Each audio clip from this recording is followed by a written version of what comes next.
మాతో మాట్లాడమని సమస్తమైన మహిమ ఘనత ప్రభావాలు మీకు ఆరోపించుకుంటూ ప్రభు అయిన యేసుక్రీస్తు నామం పెట్టి అడిగి వేడుకుని పొందుకుని ప్రార్థిస్తున్నాము తండ్రి. ఆమేన్. తండ్రిని దేవునికి, కుమారుడైన క్రీస్తుకి, పరిశుద్ధాత్మ దేవునికి కృతజ్ఞతాస్తుతి స్తోత్రములు ఆయనకి తెలియజేస్తూ కూడి వచ్చిన మీకు అందరికీ ప్రభు నామం పేరట వందనాలండి. మనం వాక్యంలోనికి నేరుగా వెళ్ళిపోదాం. కొంచెం వాల్యూమ్ పెంచండి నా మైక్. హల్లెలూయా.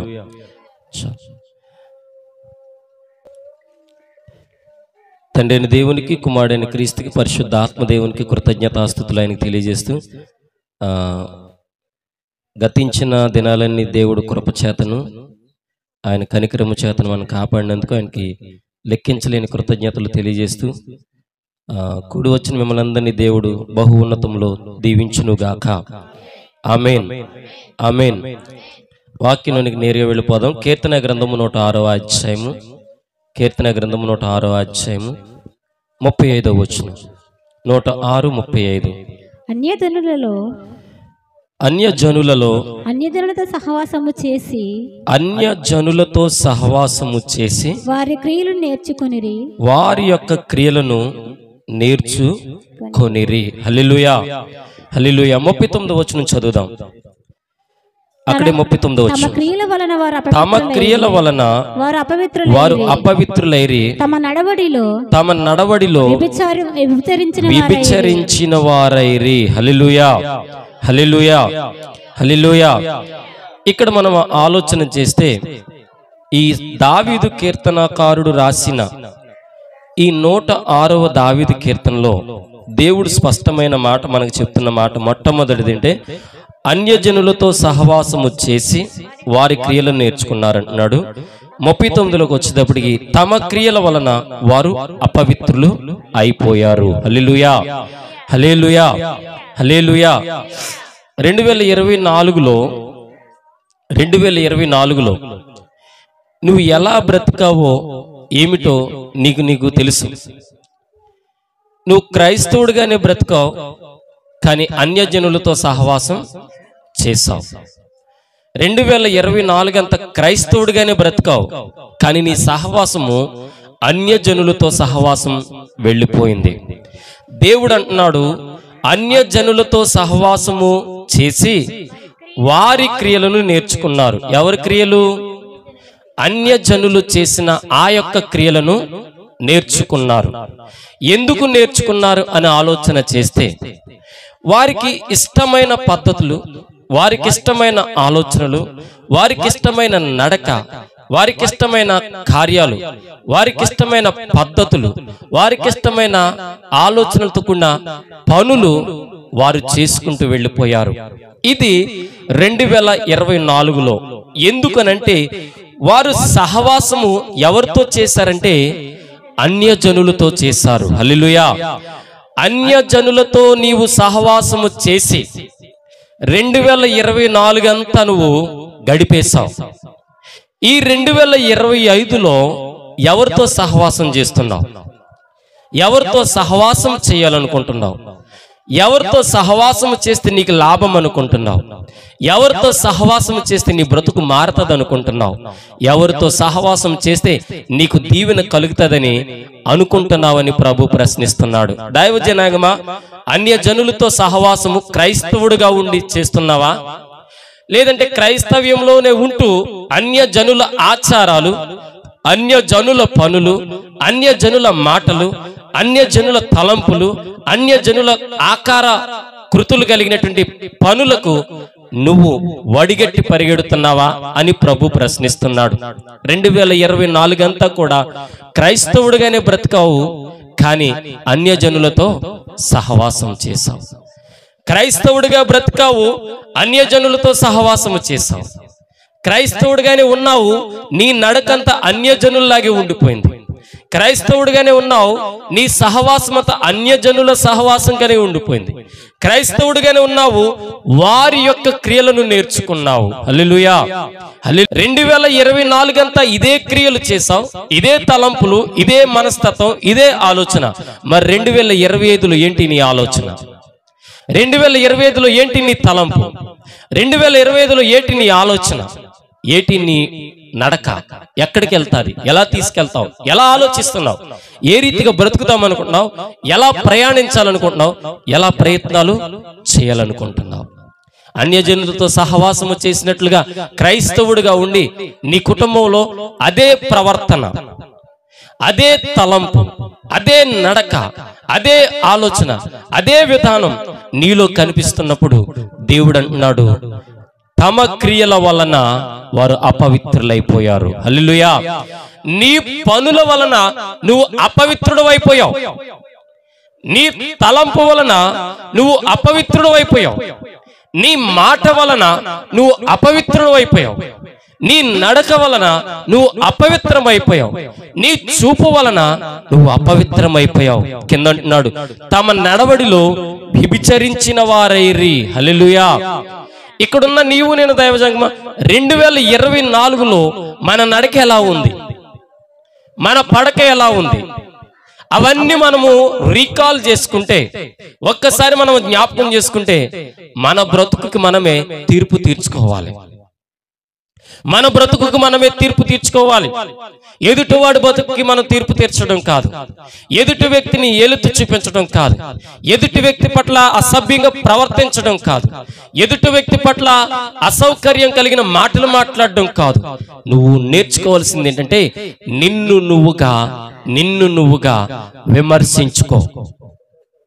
నేను విమర్శించడం మంచిదా? మిమ్మల్ని నేను విమర్శించడం మంచిదా? వ్యభిచారం చేసావు నువ్వు అంటావు మంచిదా? పాపం చేసావని అంటావు మంచిదా? దొంగతనం నువ్వు చేసావు అంటావు మంచిదా? అబద్ధం ఆడడం అంటావు మంచిదా? కాదండి, కాదు కాదు కాదు. నిన్ను నువ్వుగా విమర్శించుకుంటే నువ్వేంటి నీకు అర్థమైపోద్ది. హల్లెలూయా. ఎక్కడ ఏ తప్పు చేసావో, ఏ తప్పుడు నడక నడిచావో, ఏ తప్పుడు మార్గాల్లో వెళ్ళావో, ఏ తప్పుడు ప్రవర్తించావో, ఏ తప్పుడు మాటలు మాట్లాడావో, ఏ తప్పుడు క్రియ చేసావో నీకు తెలుసు. కాబట్టి నిన్ను నువ్వుగా విమర్శించుకోవాలి. హల్లెలూయా. 2024 అంతా ఎలా బ్రతికావో నీకు తెలుసు. ఎవరి మీద అసూయతో, పగతో, కక్షతో రగిలిపోయావో నీకు తెలుసు. ఎవరితో ఏ బ్రతికావో, ఎవరితో ఏ సహవాసం చేసావో, ఎవరితో ఎక్కడ ఏం మాట్లాడు నీకు తెలుసు. కాబట్టి నిన్ను నువ్వుగా ప్రశ్న వేసుకోవాలి. దేవుడు అంటున్నాడు, వారి క్రియల వలన వారు అపవిత్రులైపోయారంట. ఎవరి క్రియలు? వారి క్రియలు. ఎవరి క్రియలు? నా క్రియల వల్ల నేను అపవిత్రుడైపోయాను, నా తలంపు వల్ల నేను అపవిత్రుడైపోయాను, నా నడక వల్ల నేను అపవిత్రుడైపోయాను, నా చూపు వల్ల నేను అపవిత్రుడైపోయాను. నీ మట్టుకు నువ్వు అలా అనుకోవాలి. అదే దేవుడు చెప్తున్న మాట ఏంటంటే, నీ నడకలో తేడా వచ్చింది. ఏమొచ్చింది? నీ నడకలో తేడా వచ్చింది, నీ ప్రవర్తనలో తేడా వచ్చింది, నీ ఉద్దేశంలో తేడా వచ్చింది. దాన్ని నువ్వు సరి చేసుకోవాలి. ఎప్పుడు వచ్చిందంటే 2024లో. ఈ 2025లో దాన్ని వదులుతావా, వదిలించుకుపోతావా, వదిలించుకోకుండా ఇష్టం వచ్చినట్టు బ్రతుకుతావా అనేది నీ మీద ఆధారపడి ఉన్నది. హల్లెలూయా, హల్లెలూయా. 1 కొరింథీ పత్రిక 3వ అధ్యాయము, 1 కొరింథీ పత్రిక 3వ అధ్యాయము 3-5 వచనాలు చదవండి. మీలో అసూయను కలహములను ఉండగా మీరు శరీరమైన సంబంధులై మనుషుల రీతిగా నడుచుకుని వారు కాదా? ఒకడేమో పౌలు అంటున్నాడు, నేనేమో అపోల్లో వాడని అంటున్నాడు అని చెప్పినప్పుడు మీరు ప్రకృతి సంబంధమైన మనుషులు కారా. హల్లెలూయా. ఇక్కడ దేవుడు అంటున్నాడు, దైవజనాంగమా, మీలో అసూయ కలహమును ఉండగా మీరు సంబంధము, ఏ సంబంధం అది? శరీర సంబంధమైన ఉద్దేశములు నడిచిన వారు కదా మీరు. 2025 అంతా నీలో అసూయ లేదా? 2024లో అసూయ లేదా నీకు? ఎదుటి వారి పట్ల అసూయతో బ్రతకలేదా నువ్వు? ఎదుటివాడు ఒక మంచి పని చేస్తే అది కాదని చెప్పి, ఎదుటివాడు ఒక మంచి మాట చెప్తే అది కాదని చెప్పి, ఎదుటివారు ఎదుగుతూ ఉంటే అది చూసి వారవలేక, ఎదుటివారు సహాయకులుగా మారుతూ ఉంటే అది కాదని చెప్పి వారవలేక, నీ మనసు, నీ ఆలోచన ఏ రీతిగా వెళ్ళిపోయింది ఆ రోజుని? అసూయ దేనికి సాదృశ్యం అంటే శరీర సంబంధమైన సాదృశ్యం. ఆ శరీర సంబంధం దేనికి సాదృశ్యం అంటే అన్యుల ఆచారాలు కలిగిన సాదృశ్యము. అన్యుల ఆచారం కలిగిన సాదృశ్యంలో నువ్వు వెళ్ళిపోతూ ఉన్నప్పుడు దేవుడు అంటున్నాడు, అసూయ నీలో ఉండిపోయింది, కలహాలు నీలో ఉండిపోయినాయి. హల్లెలూయా. గొడవలు సృష్టించే మార్గం నీది. కలహం అంటే ఏంటి? గొడవలు పెడతావు, వాళ్ళకి వీళ్ళకి లింకులు పెడతావు, ఉన్నది లేనిది లేనిది ఉన్నట్టుగా మాట్లాడతావు, మాట్లాడుకున్నది మాట్లాడతావు, మాట్లాడవలసింది మాట్లాడు, చెప్పవలసింది చెప్పవు. మళ్ళీ ఇక్కడ అంటున్నాడు, నేను అపోల్లో వాడను అనేవాడు ఒకడు అంటాడట, నేను పౌలు వాడని అంటాడంట. ఇక్కడ దేవుడు అంటున్నాడు, అపోల్లో వాడు ఎవడు అసలు? ఐదో వాక్యం, 5వ అధ్యాయం చూడండి, 5వ వచనం చూడండి. అక్కడే 3:5 అపోల్లో ఎవడు? పౌలు ఎవడు? పరిచారకులే కదా. భేదాభిప్రాయపు ఆలోచనలు, భేదాభిప్రాయపు తలంపులు, భేదాభిప్రాయపు ఉద్దేశాలు, నేను లేకపోతే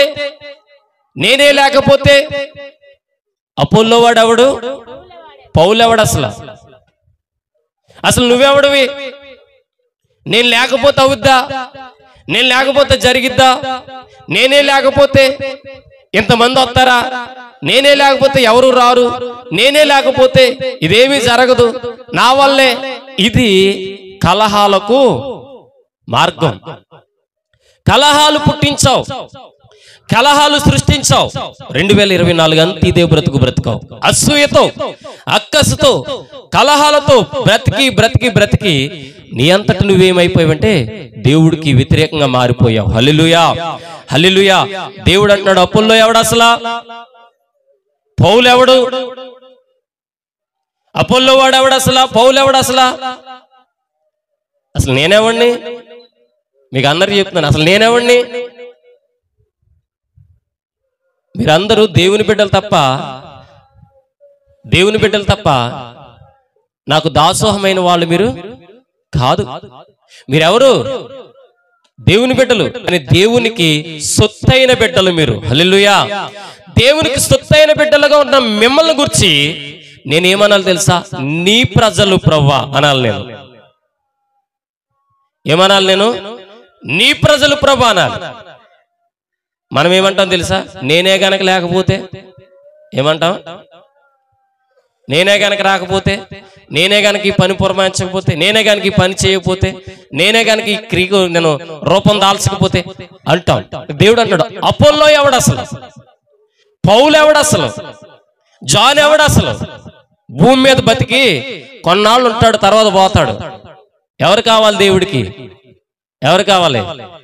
దేవుని బిడ్డలైనటువంటి మీరందరూ కావాలి. హల్లెలూయా. ఈ కలహాలు నీకెందుకు?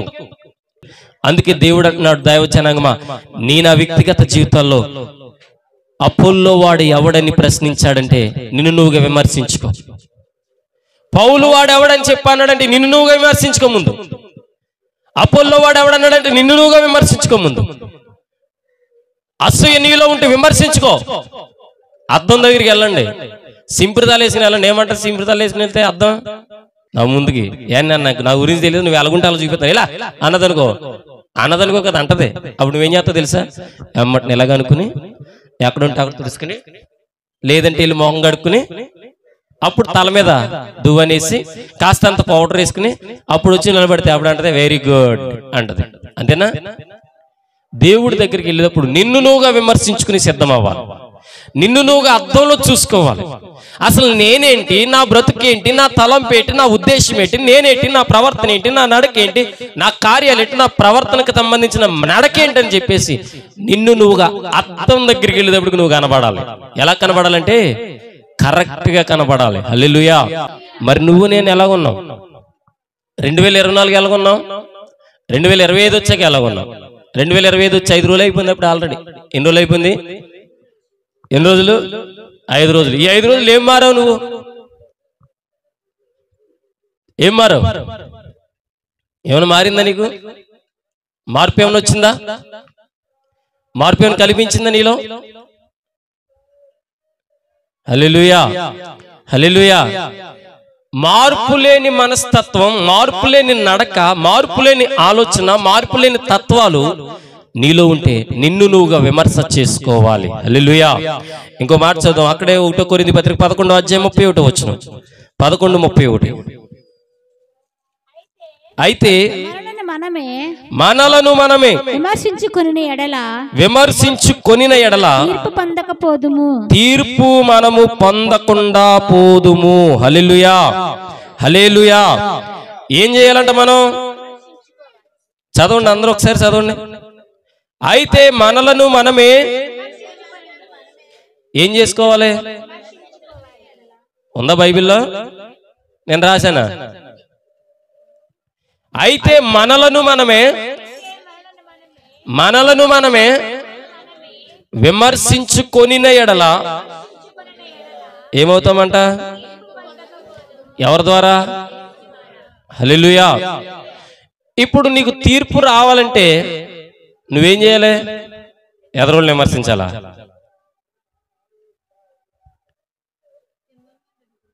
ఎదరోళ్ళని విమర్శించాలా? చదవండి కిందకి. మనము తీర్పు పొందిన ఎడల లోకముతో పాటు మనకు శిక్షావిధి కలుగునట్లు ప్రభు చేత శిక్షింపబడుచున్నాము. అర్థమైందా? దేవుని చేత ఏమవుతున్నామంట మనం? ఎందుకు శిక్షింపబడుతున్నాం తెలుసా? ఎందుకో తెలుసా?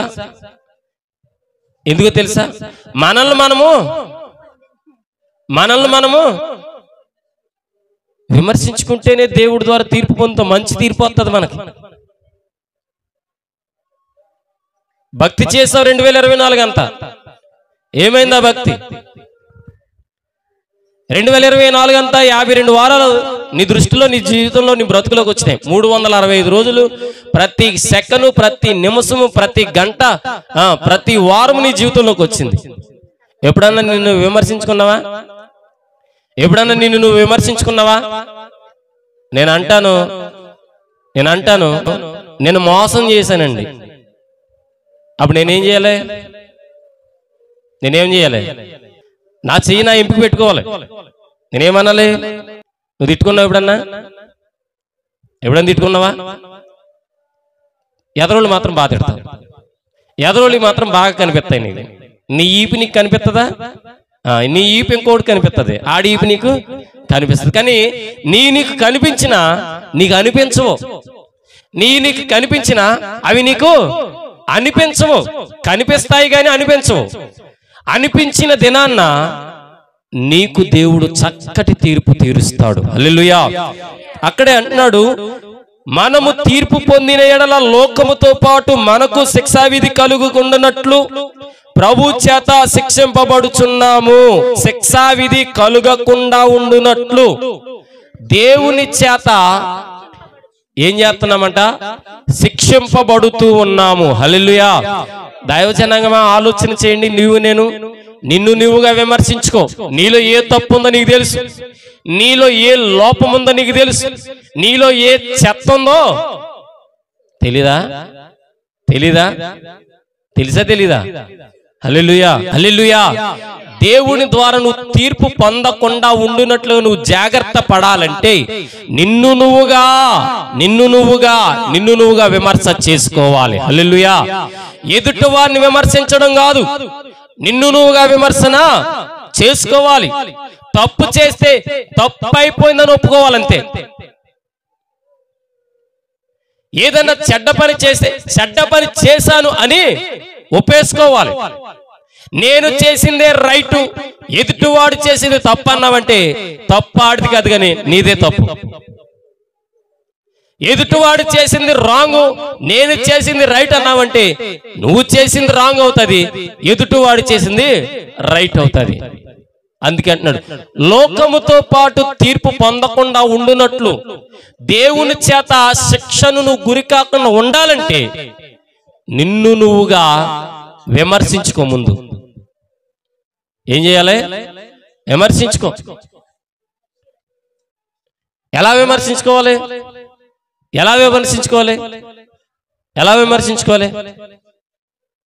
నేను చెప్పమంటారు ఎలా విమర్శించుకోవాలా? ఆదివారం ప్రార్థనకి వెళ్ళలేదు మనం. ఆదివారం ప్రార్థనకి వెళ్ళినప్పుడు సాయంత్రం మనం ఇంటికి కూర్చుని ఏమనుకోవాలి తెలుసా? సిగ్గులేనడా. ఇవాళంతా ఇంటికాడే ఉన్నావురా. ఎక్కడున్నావు? ఇంటికాడే ఉన్నావు. తింటం మానలేదురా నువ్వు, తాగటం మానలేదురా నువ్వు, పని చేయడం మానలేదు, దొన్నపోతుల నిద్రతో మానలేదురా అని నిన్ను నువ్వుగా విమర్శించుకోవాలి. అదే మాటలు ఇంకొకటి అన్నాడు అనుకో, ఏమంటాం తెలుసు మనం?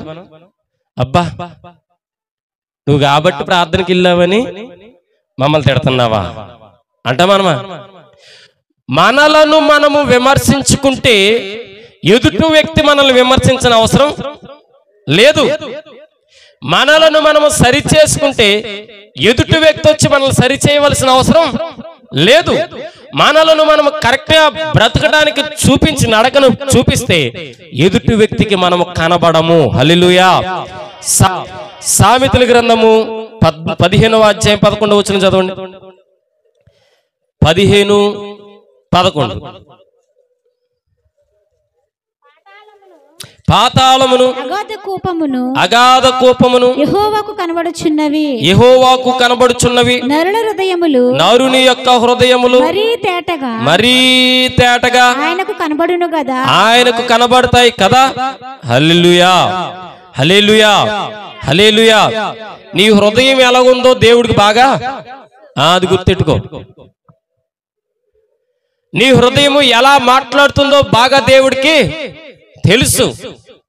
ఎవరి గురించి మాట్లాడుతున్నావో తెలుసు, ఎవరెవరి గురించి ఏం మాట్లాడుతున్నావో దేవుడికి తెలుసు, ఏ పరిస్థితిలో ఎలా ఉంటుందో దేవుడికి తెలుసు. హల్లెలూయా.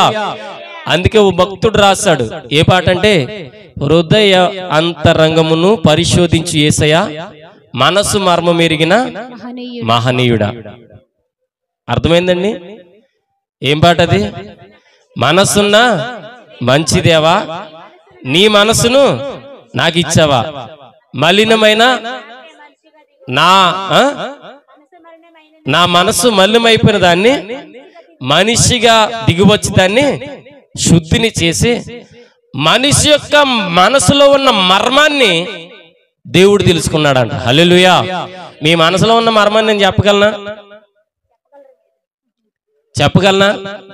నీ మనసు ఎలా ఉందో తేటగా నేను చూడగలను. హల్లెలూయా. 2024 అంతా నిన్ను తేటగా చూసాడో లేదో తెలీదా నీకు? తెలుసా తెలీదా? తెలుసా తెలీదా? తెలుసా తెలీదా? తెలుసంటే చప్పట్లు కొట్టండి, తెలీదంటే మానేసి కూర్చోండి. తెలుసా తెలీదా?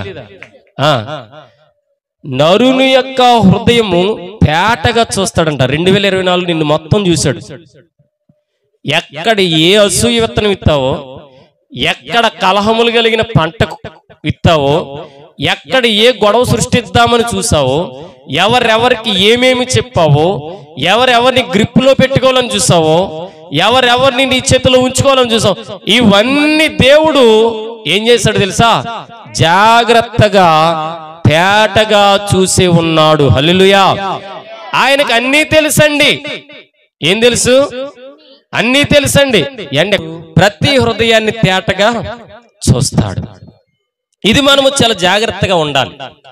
నిన్ను నువ్వుగా విమర్శించుకోవాలి, నిన్ను నువ్వుగా ఆత్మ పరిశీలన చేసుకోవాలి. ఎక్కడ ఏ తప్పు చేసావో, ఎక్కడ ఏ పనికి మాలిన పనులు చేసావో అన్ని నీకు తెలుసు కాబట్టి జాగ్రత్త పడటానికి ప్రయత్నం చేయి. హల్లెలూయా. సామెతల గ్రంథం కీర్తన గ్రంథం 51వ అధ్యాయం చదవండి. 51వ అధ్యాయం మొదటి నుంచి.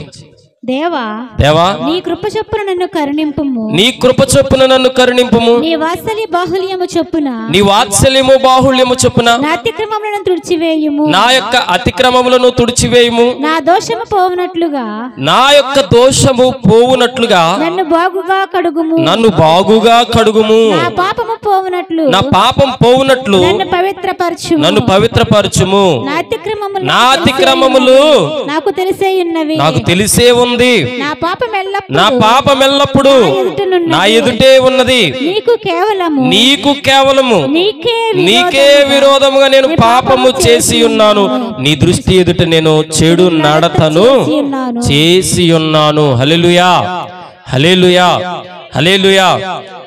ఇక్కడ దావీదు కీర్తనకారుడు అంటున్నాడయ్యా, నీ కృప చొప్పున నన్ను కరుణించు. తను తాను విమర్శించుకుంటున్నాడు. ఏం చేస్తున్నాడు? తను తాను విమర్శించుకుంటూ ఏమంటున్నాడు తెలుసా?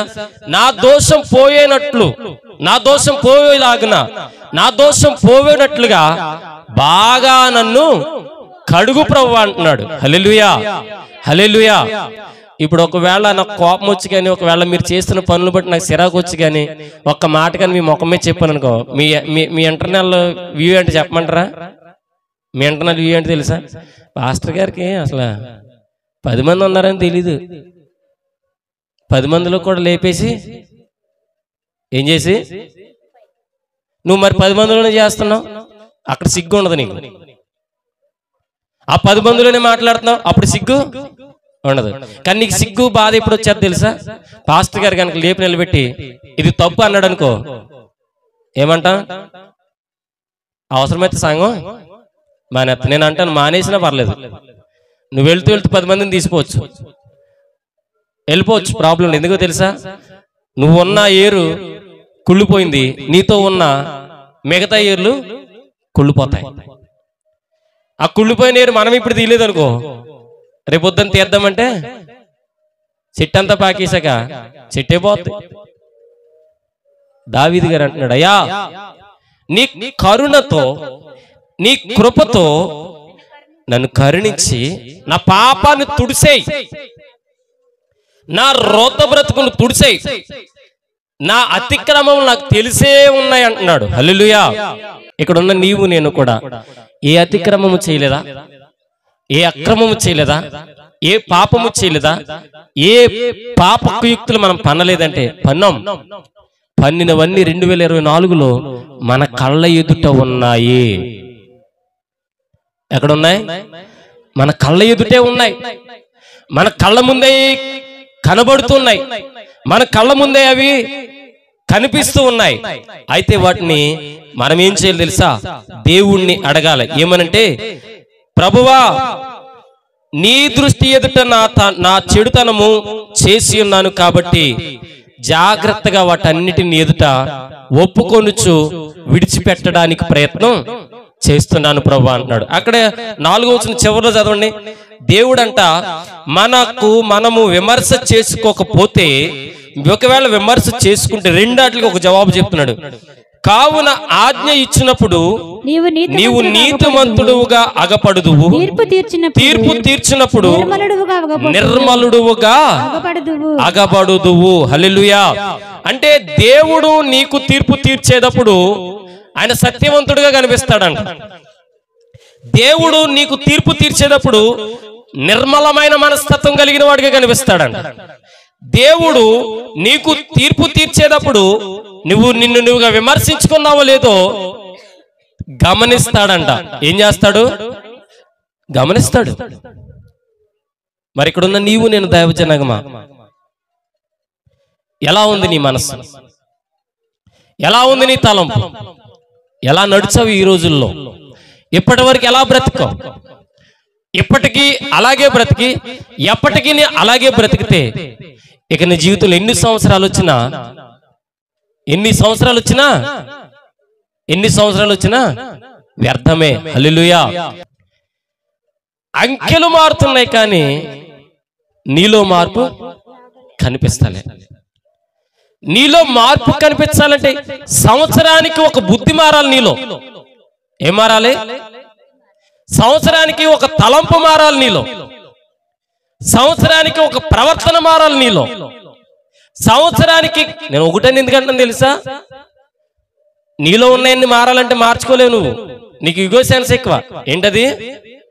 A sense? ఆ సెన్స్ ఉంటే కదా నీకు ఈగో వస్తాకే. ఈగో సెన్స్ ఎక్కువ నీకు. ఆ ఈగో సెన్స్ వల్ల నీ బ్రతుకేమవుతుందంటే దేవుడికి ఇష్టము కానిట్లుగా బ్రతుకుతున్నావు, దేవునికి ఇష్టము లేనట్టుగా బ్రతుకుతున్నావు. దేవుడు అంటున్నాడు, నీ 2024వ సంవత్సరం అంతా ఎలా బ్రతికావు, ఎలా జీవించావు, ఏ పాపకుయుక్తుల్లో బ్రతికావు, ఏ రోత బ్రతుకులో బ్రతుకావు, ఏ చండాలమైన బ్రతుకు బ్రతుకావు. ఈ 2024 అంతా కూడా నువ్వు పాపం చేసుకుంటూనే వెళ్ళిపోయావు. ఈ 2024 అంతా కూడా నువ్వు పాపము చేసుకుంటూ, మోసము చేసుకుంటూ, అబద్ధాలు ఆడుతూ, దొంగతనము చేస్తూ, వ్యభిచారము చేస్తూ, నీ ఇష్టం వచ్చిన బ్రతుకు నువ్వు బ్రతికి 2025లో కూడా అదే ప్రవర్తన ప్రవర్తిస్తానంటే దేవుడు అంటున్నాడు, నేను నీకు తీర్పు తీర్చబోతున్నాను. హల్లెలూయా. తీర్పు తీర్చడం దేవుడు మొదలెడితే ఆయన న్యాయముగా తీర్పు తీరుస్తాడు తప్ప అన్యాయముగా నీకు తీర్పు తీర్చడు. దైవ జనాంగమా, 2024లో నువ్వు ఏ చెత్త ప్రవర్తన ప్రవర్తించవో 2025లో ఉండటానికి వీల్లేదు, ఉండకూడదంతే. 2024 నీలో అసూయ ఉందా?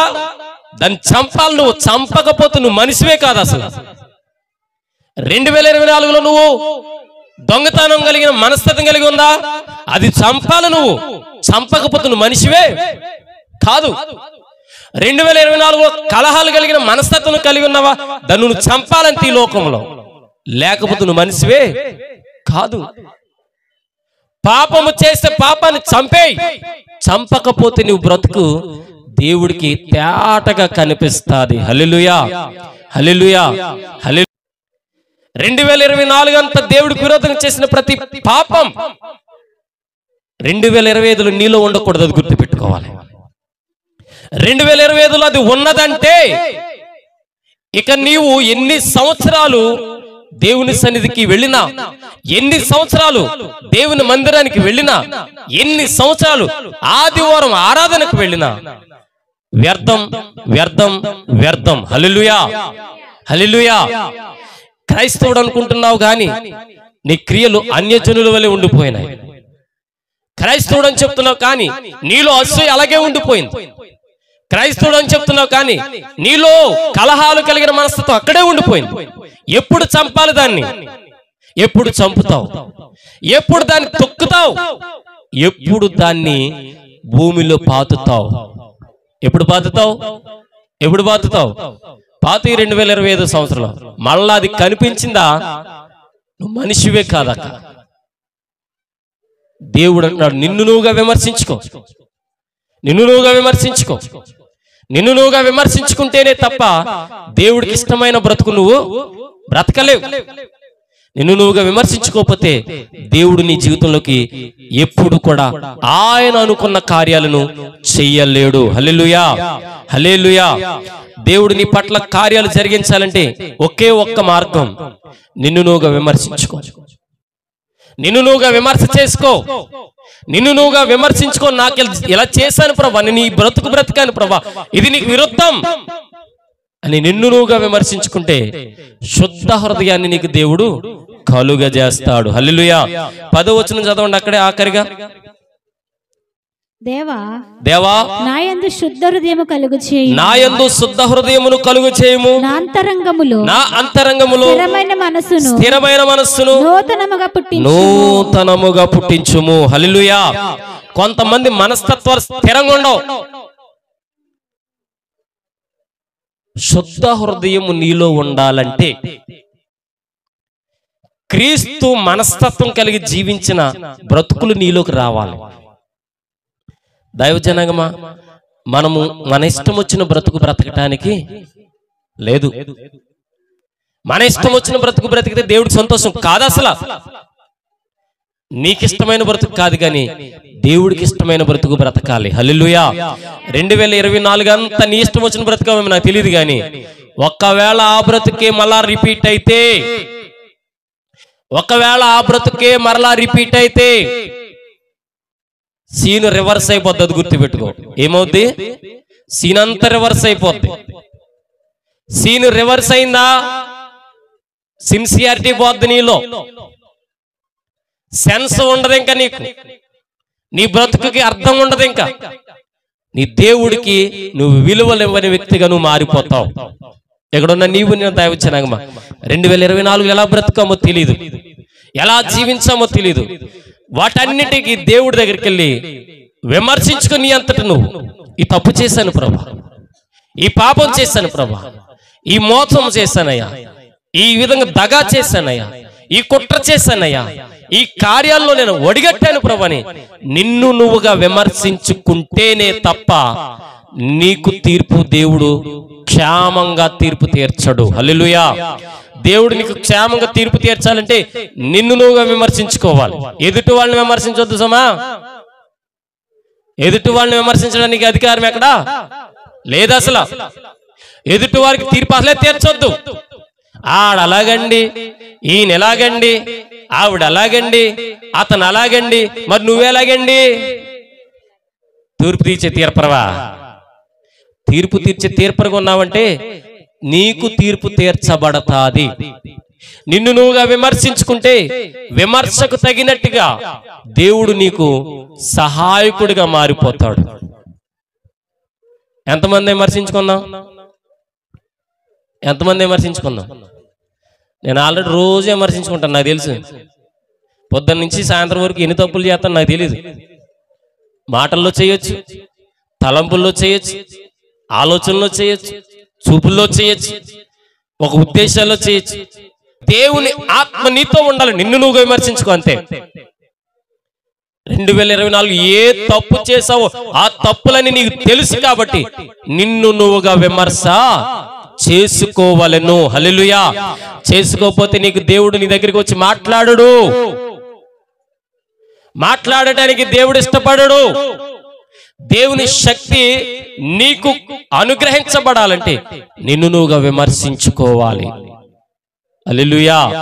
హల్లెలూయా. కొన్ని సందర్భాల్లో మనకు ఎవరన్నా ఒక మంచి చెప్పారనుకో, దాన్ని స్వీకరించు. నువ్వు స్వీకరించాలంతే. ప్రార్థన చేసుకోవచ్చు కదా టయానికి. నాకు ఏం చేయాలి? నువ్వు టయానికి వచ్చి ప్రార్థన చేసుకోవాలి. ప్రార్థన చేసుకో అని 1-2 సార్లు చెప్పాక నీకు ఎక్కటం లేదంటే నీకేమి లేనట్టు? ఏమి లేనట్టు? బుద్ధి లేనట్టు. వాళ్ళు అంటూ ఉంటారు టైంకి ప్రార్థన చేయాలి కదా అంటే, నువ్వు కాబట్టి చేస్తున్నావు. నో, నువ్వు కాబట్టి కాదు, మనము కాబట్టి చెయ్యాలని నీవు కుటుంబం అంతా కలిసి ఒకే క్షణంలో కూర్చుని ప్రార్థన చెయ్యాలి.